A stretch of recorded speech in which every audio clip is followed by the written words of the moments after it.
What follows in this video is something that can't be explained.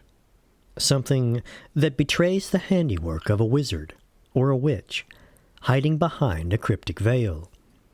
This story began as an analysis of the Kansas City Chiefs in Super Bowl 58, but it quickly led into directions unforeseen, including the very root of football itself and, believe it or not, U.S. presidents like Trump and Biden.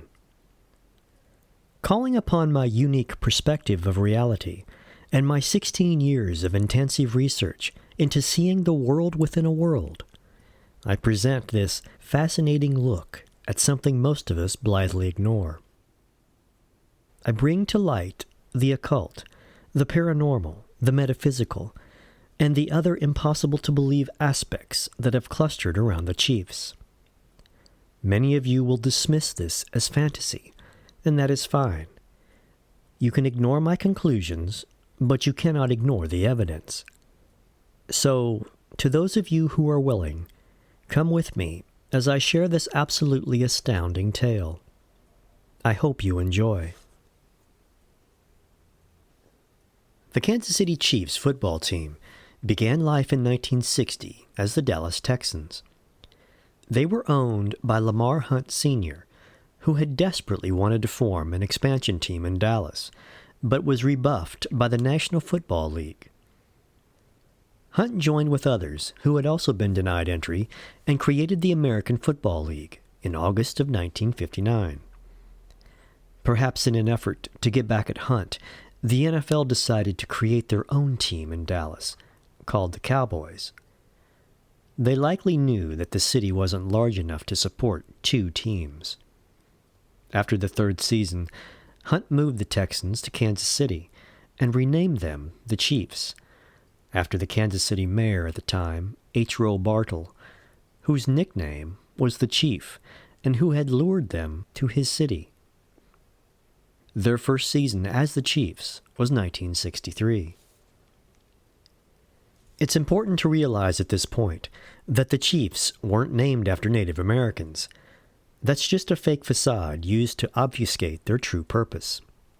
They were named after a political leader and were therefore meant to represent political chiefs. It's also important to realize that the AFL's first draft of their first season began on 22 November 1959 and lasted 33 rounds. The significance of this will be shared momentarily. The 1963 football season was not a good one for the Chiefs. They finished with a record of 5-7-2, and they did not qualify for the playoffs. To make matters worse, the number 3 would really begin to assert its dominance over their fate. For example, they won 3 of 5 preseason games in a row, and their longest winning streak of the regular season was 3 games, the last 3 of the season. The Chiefs would also end the season in 3rd place in the AFL West. But those minor flirtations with the number 3 were merely the muted after-effects that soullessly summarized the season. The Chiefs' apparent marriage to this digital demoness would be defined by a terrible tragedy, an enigmatic and dark omen that opened said season. You see, during their 5th preseason game against the Houston Oilers on 31 August 1963, which was held in Wichita, Kansas, rookie running back Stone Johnson, who was a sprinter in the 1960 Summer Olympics in Rome, suffered a fractured vertebrae in his neck. He would tragically die 8 days later, on 8 September. This was the day after the Chiefs' first regular season game, a game they won 59-7 over the Broncos, a franchise record high score, by the way, that stands to this day. The Chiefs were off the following week, taking their bye week a little early, I presume since Johnson died, providing a literal bye week to say goodbye. Even though Johnson was only on the team's active roster during preseason, his jersey, number 33, was subsequently retired. So after winning 3 preseason games in a row, on their 5th game, taking place on a day and month that sums to 3, Stone Johnson becomes critically injured. This is 3 years after his appearance in the 1960 Summer Olympics, where he finished 5th in the 200-meter men's. The number 5 is the 3rd prime. This leads to his jersey, number 33, being retired after his death. That's a lot of 3s. While this likely won't make sense right now, from an astrological context, and therefore from a secret society or a Freemasonic context, 31 August, the date of Stone Johnson's injury, represents the second analemmic crossing of the year. This is the point at which the sun crosses an imaginary line into the .666 region, or out of the .333 region, of its figure-8 course that it traces throughout the sky during the year. These crossings take place in mid-April, usually within a day or so of 13 April, and the end of August, a day or so of 30 August. The crossing in April is ritually celebrated during Easter, with Christ dying on the cross and being resurrected on the 3rd day. Stone Johnson was born 13 days after this crossing, and 13 is a number, like 3, that we will see a lot of in this video. The crossing in August, however, is ritually celebrated as the beheading of John the Baptist, with the Catholic feast day of 29 August. Stone Johnson's neck injury on 31 August, on the 3rd day, so to speak, is essentially a mirror opposite of the beheading of John the Baptist, which itself is a mirror opposite of the crucifixion of Christ, while crossing into the .333 region in April, and also the span of time from Eden until now. Hell, John the Baptist was also known as John the Forerunner, while Stone Johnson was a sprinter, or another type of runner, in the Olympics. Likewise, take note of the similarity between broken neck and beheading. This is why Stone Johnson's jersey, number 33, was ritually retired. But, like John the Baptist, Stone Johnson would himself apparently serve as the forerunner of something equally tragic.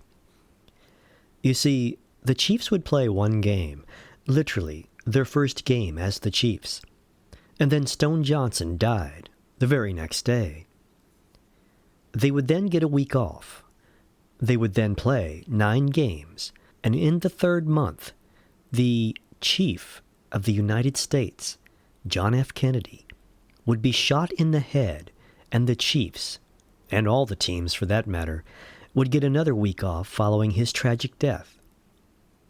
Consider, Stone Johnson was injured in the neck in a game against the Houston Oilers, a team that would finish 3rd in the AFL East in 1963, just like the Chiefs finished 3rd in the AFL West. Another 3-3. The Oilers were based in Houston, Texas, while Kennedy was killed in Dallas, Texas. The Houston Oilers' home stadium, Jeppesen Stadium, on the campus of the University of Texas, is located in the Greater 3rd Ward. So clearly, the number 3 continues to manifest. But it's not just that. Look at the incredible similarities between the deaths of Johnson and Kennedy. Being injured in the neck versus shot in the head. Kennedy dealing with chronic back pain throughout his adult life, and Johnson breaking his neck. Both incidents involving Texas. Johnson's jersey number of 33, and Kennedy being shot 33 days before Christmas, on a day and month that sum to 33. And did you know that Kennedy died on the 333rd day, inclusive, following Christmas the previous year? Stone Johnson also died 76 days prior to Kennedy, which is summed 13, while Kennedy died at 1300 in the afternoon, with the number 13 beginning to make its presence known as well. And of course, Kennedy's vice president, who would soon become the new chief, was Lyndon Johnson, the same surname as Stone Johnson. But that's not the craziest. You see, Stone Johnson was born in Dallas, Texas, a mirror opposite of Kennedy being murdered in Dallas, Texas. Clearly, Stone Johnson was some sort of forerunner, a mirrored opposite of the ritual murder of JFK. Now, think back just a few moments ago when I told you that the AFL's first draft of their first season began on the very calendar day of JFK's murder 4 years earlier, a draft that lasted 33 rounds. Oddly coincidental, don't you think? It's almost like everything about the AFL's birth and the Chiefs' birth was preparatory to the death of the Supreme Chief, John F. Kennedy. Unfortunately, that wasn't the only tragic death that would befall a Chiefs player. You see, 119 weeks after Stone Johnson's injury, in the third year, a player named Mackley Hill tore a ligament in his right knee in a regular season game against the Buffalo Bills on 12 December 1965. On the third day, Hill underwent knee surgery at Menorah Medical Center in Kansas City. While on the operating table, his temperature suddenly spiked to 108 degrees Fahrenheit, which triggered severe convulsions. He would die 1.5 hours after surgery. The cause was said to be a sudden and massive embolism. Like Stone Johnson, Mackley Hill's jersey, number 36, would be retired. The difference between Johnson's jersey, number 33, and Hill's jersey, number 36, is 3. The date of his injury, 12 December 1965, is a summed 333, day, month, and year. And this was the 13th regular season game. And as with Stone Johnson and the 1963 season, the Chiefs would finish the 1965 season in third place. And finally, Hill died 3 calendar weeks and 1 day after JFK was murdered. 2 years, 22 days total. That's a whole lot of threes, my fellow souls.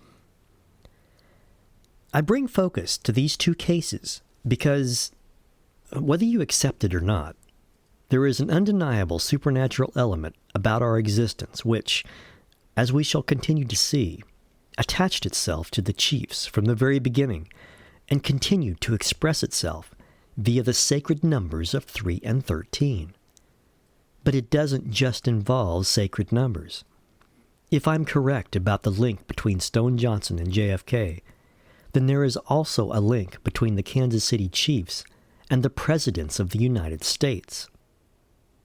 And of course, there's also an unmistakable fertility aspect, just as there was with Christ's murder and just as there would be 60 years later for the Chiefs. How so? The name Stone Johnson, if thought of in a crude sexual manner, refers to a rock-hard male reproductive organ. This cannot be dismissed. It means that the Chiefs are also linked to the aspect of rebirth. If that is true, did Stone Johnson die as a necessary sacrifice, symbolizing the death of the Dallas Texans football team and the birth of the Kansas City Chiefs? If so, and if Stone Johnson and JFK's deaths are linked, then Kennedy's death held the same symbolism for the United States. Please forgive my overly detailed analysis of this event, but it is absolutely critical to what we will see later. But wait, there's more. 30 months after the death of Mackley Hill, in the third year, the third death of a Chiefs player occurred. Bruce McClenagh died in an automobile accident on 18 June 1968 while serving in the Missouri National Guard. He had signed with the Kansas City Chiefs and played on the Chiefs practice squad during the 1967 season and was looking forward to more playtime as the 1968 season was preparing to begin. The truck in which McClenagh was riding was struck by a car and went into a ditch, and he was pronounced dead at the scene. An autopsy later revealed that he had died from a broken neck, just like Stone Johnson. McClenagh had also underwent knee surgery back in 1966, just like Mackley Hill was undergoing when he died. Although knee surgery is common among football players, I'm just trying to show the similarities of what came before. The accident occurred in or near Urbana, Missouri, which is located in Dallas County. Yet another reference to Dallas, Texas, to go with the Chiefs' place of birth, Stone Johnson's place of birth, and JFK's place of death. And, get this, the dates of death of Johnson, Hill, and McClenagh are very closely spaced, with 2 years, 3 months, 6 days separating Johnson's and Hill's deaths, and 2 years, 6 months, 4 days separating Hill's and McClenagh's deaths, a difference of 89 days, or very nearly 3 complete months. 3 deaths of Chiefs players within the first 5 years of the Chiefs' existence, and all seemingly linked in time by being spaced closely equidistant with only 3 months difference. Coincidence is certainly being stretched, wouldn't you say? The first Super Bowl would take place on 15 January 1967 for the 1966 season.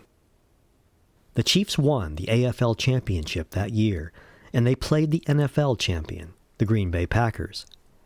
The Chiefs lost 35-10, and they never once led during the game. But 3 years after that, the Chiefs would once again be AFL champions. Indeed, they were the final championship team for the AFL, and went on to win Super Bowl IV for the 1969 season on 11 January 1970. The AFL then merged with the NFL. Before we continue, I need to reiterate that the Chiefs were named after a political leader.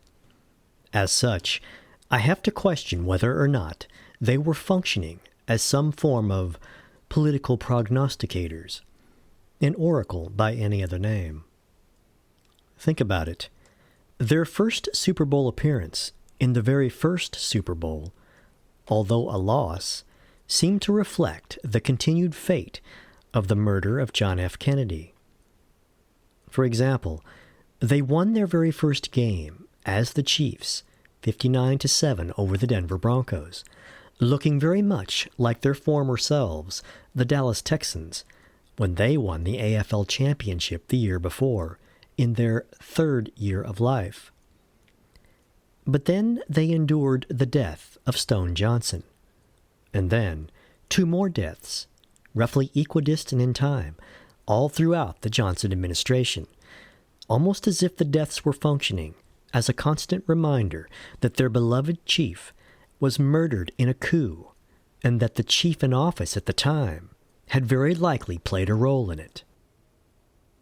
It was only after Johnson left the presidency that the Chiefs would win their first Super Bowl in the 1969 season. But did their win in the first year of Nixon's reign actually portend his eventual downfall and the theft of his crown? You see, in the third year, the next coup would begin with the break-in of the Watergate complex. Indeed, this was precisely 888 days after Super Bowl IV. In an amazing coincidence, Nixon would announce his resignation on 8/8 of 74. I contend that the Chiefs' true presence, either by a Chiefs player or players dying, or by winning in the Super Bowl, portends the coming theft of a crown. And this is why the Chiefs would not return to another Super Bowl for 50 years. Because there were no more presidential coups, right? But wait, what about the election debacle in 2000 between George Bush and Al Gore when the Supreme Court decided the election? Couldn't that also be seen as a coup? Think about it, my fellow souls. The Chiefs could have made it to the playoffs in the 1999 season, but they lost by 3 points in their final game to the Oakland Raiders. They finished second in the standings. But that game was bittersweet for another reason. You see, it turned out to be the final game for Chiefs linebacker Derek Thomas. 3 weeks and 1 day later, he would become involved in an automobile accident in snow and ice while heading to the Kansas City airport. He ended up being paralyzed from the chest down and dying from an embolism 17 days later. Doesn't this paralysis sound a lot like Stone Johnson and Bruce McClenna's broken necks? And doesn't the embolism recall the death of Mackley Hill? Derek Thomas was 33 years old, and his jersey number was 58, with 5 plus 8 equaling 13. Again, these numbers just keep appearing. As such, I argue that a chief did indeed foretell the coup that would occur later that year. Recently, the Chiefs just experienced their 5th appearance in a Super Bowl in 6 seasons on 9 February 2025. If they could have won that game, they would have achieved what no NFL team has ever accomplished: win 3 Super Bowls in a row, a three-peat. It should have happened, especially since the number 3 had figured so prominently in their early success, and how it seemed to dominate their later life. In particular, Super Bowl 58. This is that story, and what may have gone wrong, at least from my rather unique perspective. In what follows, we will see a great deal of instances of the numbers 3 and 13. The Chiefs returned to the Super Bowl in the 2019 season, coincidentally with the beginning of COVID-19. Indeed, Super Bowl 54 was held on 2 February 2020, the date itself a numeric palindrome, which was the 33rd day of the year. This was the Chiefs' 3rd Super Bowl appearance, and of course, the digital root of the season year 2019 is 3. But that's not all. February the 2nd is also Groundhog Day. Groundhog Day is held on the 33rd day of the year because it represents both the overt midpoint of winter and it refers to the sacred occult crossing between the 3rd part and the 2 parts. Hence Christ dying on the cross at 33, similar in application to the analemma noted above. You see, 66 days in the future from Groundhog Day leads us to within a few days of the first analemic crossing of the year in mid-April. According to the Bible, the number 33 is related to the feminine, while the number 66 is related to the masculine, elements defining the 3rd part and the 2 parts from the law of birthright. The masculine is related to the soul and the sun god, while the feminine is related to the physical and the moon. So when the groundhog sees its shadow, it means that the time of the sun is still active and in control, hence 6 more weeks of winter. If it doesn't see its shadow, the sun has gone to sleep and the moon can rise early. Likewise, February the 2nd is also the 39th day after Christmas, the traditional birth of Christ, with 39 being the number of weeks of the typical gestation period of a human fetus. Here we have 3 things: the law of birthright, the birth of Christ, and the number defining a human fetus, now pointing to birth or rebirth. What does any of this have to do with the Chiefs, you ask? The official groundhog, Punxsutawney Phil, didn't see his shadow in 2020. This symbolically meant that the dark time of the moon was at hand, hence things like coronavirus to represent a solar eclipse, when the moon steals the light or the corona of the sun, and in particular the crown of the orange man. I recommend you watch my video on Trump in the description to truly understand the symbolism of COVID.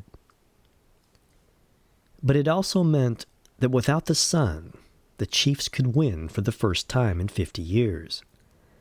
This is, unfortunately, an inescapable truth. However, if they were able to win, and if my earlier supposition regarding their true purpose was correct, they would become the harbingers of doom, predicting the theft of Trump's crown. As it turned out, the Chiefs would go on to win their third Super Bowl appearance when they decisively defeated the San Francisco 49ers 31-20 in Super Bowl 54. Later that year, Trump lost his crown. The Chiefs would make it back to the Super Bowl the next year as well. They played the Tampa Bay Buccaneers, going up against the amazing Tom Brady as quarterback. Sadly, the Kansas City Chiefs looked uncharacteristically pitiful. Not just bad, incredibly bad. Pathetic, actually. Everything went wrong. Watching that game, I remember feeling that something was off. Something was not right. Not just with their playing, either. I couldn't shake the feeling that there was something dark involved. Now, you can believe that or not. I don't really care. But to me, it was almost like they were playing against something that they couldn't see, and they lost 31-9. So what went wrong? Well, apparently, they ran into someone with better juju. That's not a joke. A 2021 article, which directly referenced an earlier CBS Sports article from 2019, may offer an explanation. The author bluntly asked whether the witchcraft practiced by Tom Brady's wife at the time contributed to him and his team, the Tampa Bay Buccaneers, winning Super Bowl 55 that year. The article mentioned Brady using special altars, magic stones, and mantras to summon the super juju. After Tom Brady and the Patriots won Super Bowl 53, his wife, Gisele Bündchen, reportedly told him, "You're lucky you married a witch. I'm just a good witch." Witchcraft, huh? That would certainly explain the dumbfounded looks on the faces of the Chiefs players that game. But does their losing fit my theory about the Chiefs being omens of coups or stolen crowns? Yes, it does. Joe Biden took power just weeks beforehand, and nobody tried to take it away. The Chiefs did not make it back to the Super Bowl for the 2021 season, but they did return for the 2022 season. They won Super Bowl 57 on 12 February 2023, a summed date with a digital root of 3, by 3 points, 38-35, against the Philadelphia Eagles. But Super Bowl 57 should tentatively destroy my crazy dark omen theory for the Chiefs, right? After all, why did they win? Nobody tried to take the presidency away that year, right? Or did they? Think back to Biden's terrible cognitive decline, and all the crazy body doubles, and the fact that most of his orders were conveniently signed by AutoPen. Who was actually running the government by 2023? If my theory is correct, the Chiefs' win would suggest someone else had taken over and Biden was simply a doddering figurehead. The next year, Super Bowl 58 was held on 11 February 2024 in Paradise, Nevada, The chosen participants were the San Francisco 49ers and the Kansas City Chiefs. I say chosen because, as a longtime Chiefs fan, something just didn't feel right to me throughout the playoffs, and especially during the Super Bowl. Something was glaringly out of place, and I don't know how else to describe it. Perhaps I have gotten so used to recognizing manufactured events that I was sadly seeing it on display again, but I didn't want to believe it. It's a game, after all. How can you fake a game? There are just too many variables in play, unless the players themselves are actively involved. Even then, it's still very difficult to fake gameplay and make it look believable. But there are other ways, quite unbelievable and questionable ways, that don't require direct player involvement to manipulate the outcome of such events. Like maybe witchcraft or other dark arts. Sound crazy? Well, consider what we witnessed and how those crazy threes clustered around this event. Like the previous year when the Chiefs won, the sum date of the game had a digital root of 3, the Chiefs' lucky number. The very first score from both sides was a field goal, which yields 3 points. The Chiefs won by 3 points, 25-22. When Travis Kelce shoved Coach Reed, the Chiefs were down by 3 points, 3-zip. I also believe that this was in the 3rd minute of the second quarter. The Chiefs were down 10-3 at halftime. The Chiefs took the lead for the first time in the game in the 3rd quarter. From that point, the score seesawed back and forth for the rest of regulation play, always being either tied or never varying by other than 3 points.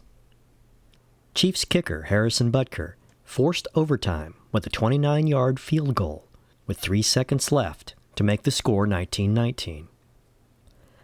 The final play was a 3-yard touchdown reception with 3 seconds left on the clock in the first quarter of overtime when the game ended. Chiefs quarterback Patrick Mahomes threw for 333 yards.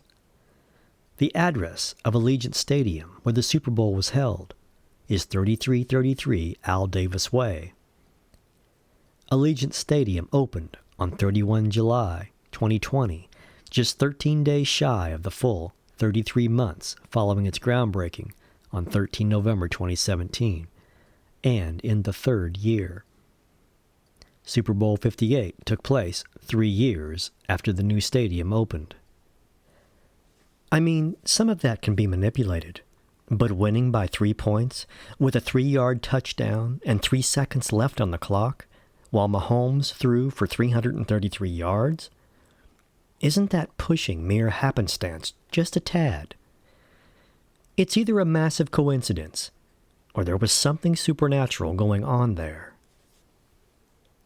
With Super Bowl 58, what ultimately cemented this proposed dark or deal with the devil possibility for me was seeing a rabid Travis Kelce, tight end for the Chiefs, scream at Coach Andy Reid and send him off balance early in the game. Kelce should have been ejected immediately. People get arrested for this type of behavior.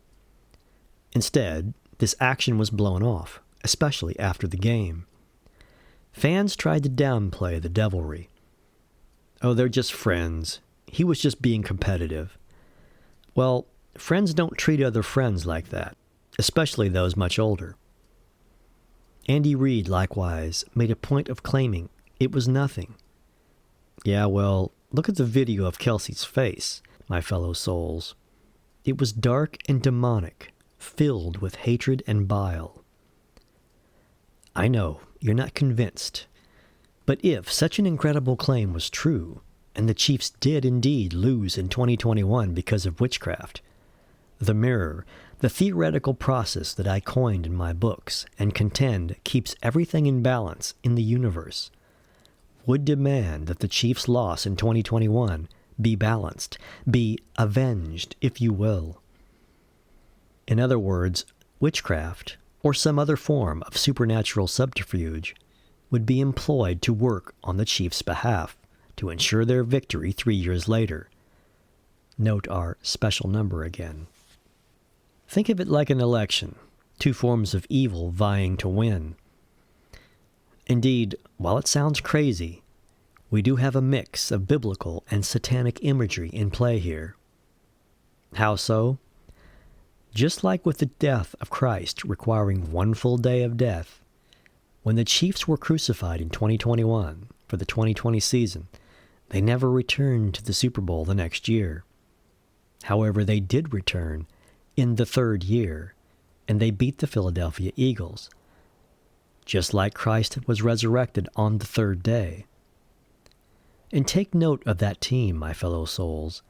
The Philadelphia Eagles would also take a year off from the Super Bowl and return in the third year to beat the Chiefs in return. Let's assume for a moment that those words spoken by Tom Brady's wife were accurate, and that she was indeed a good witch. As stated, the mirror would naturally demand that the roles eventually reverse and the other side have their day to obtain balance. 3 full years later, again, note that number 3, the mirrored opposites of the witchcraft game in 2021 arrived with Super Bowl 58. This time, it wasn't a matter of simply chanting mantras or building an altar or employing magic stones. This time, it seems that there perhaps may have been some evil satanic shenanigans at play involving blood.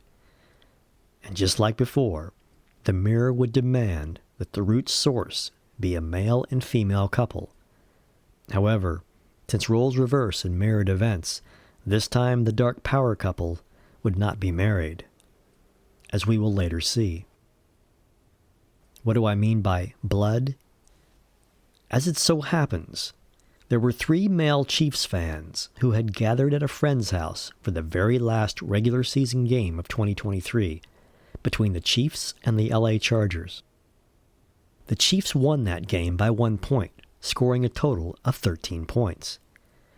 Tragically, those 3 friends were found 2 days later, or in Bible speak, on the third day, on 9 January 2024, in the backyard of a friend's home, frozen to death.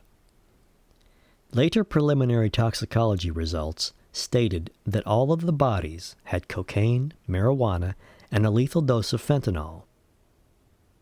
Few, if any, believe the official narrative provided by authorities, with the Kansas City police repeatedly stating that the case was 100% not being investigated as a homicide. But why not? Their initial working of the crime scene has been described by some commentators as being extremely shoddy, for example, leaving evidence behind. Few answers were forthcoming, which is usually what happens when the Freemasonic Brotherhood gets involved to quell a story. Indeed, families were still being ignored by authorities a year later. Even though the cause of death was finalized on 31 January 2024, it hadn't officially been released to the families of the victims or the public because it was still an active investigation. Well, if it was 100% not being investigated as a homicide, what was active about it? It is my personal opinion that this was a deliberate delaying tactic. But why? What were they hiding, and why did they need to delay? A little later, we will review the most recent information which prompted this more in-depth update. Given what we know about the dark arts, I believe that the 3 men who died were part of a satanic ritual meant to bless each of the 2 playoff games and the conference championship game to come. You see, these 3 men were found precisely 33 days prior to the Super Bowl, thus cementing the 3 and 33 firmly in this event, just like all the other 3s. But they weren't the only deaths related to the Chiefs. On 4 June 2023, the beloved First Lady of Football, Norma Hunt, wife of Chiefs founder Lamar Hunt Sr., passed away at the age of 85. At the time of her death, Norma was the only female member of the Never Miss a Super Bowl club, having attended all 57 games to that point. In honor of her, all throughout the 2023 regular and postseason, the Chiefs sported remembrances of Norma Hunt on their jerseys, which were her initials, NKH. But it gets better. Norma Hunt died precisely 33 weeks prior to the divisional playoff game against the Buffalo Bills, a game in which the Chiefs inexplicably won by 3 points. I say inexplicably because the Bills had the opportunity to tie that game with 1 minute and 47 seconds left on the clock, with a 44-yard field goal attempt that ultimately missed to the right. It was like an invisible hand reached out and tugged the football off course. I honestly could not believe it. In any event, this was precisely 3 weeks prior to Super Bowl 58. If my theory is correct about the 3 male Chiefs fans being satanic sacrifices for the playoffs and the championship game, what was the needed sacrifice for the Super Bowl game itself? Well, in perfect mirror fashion, that sacrifice took place afterward.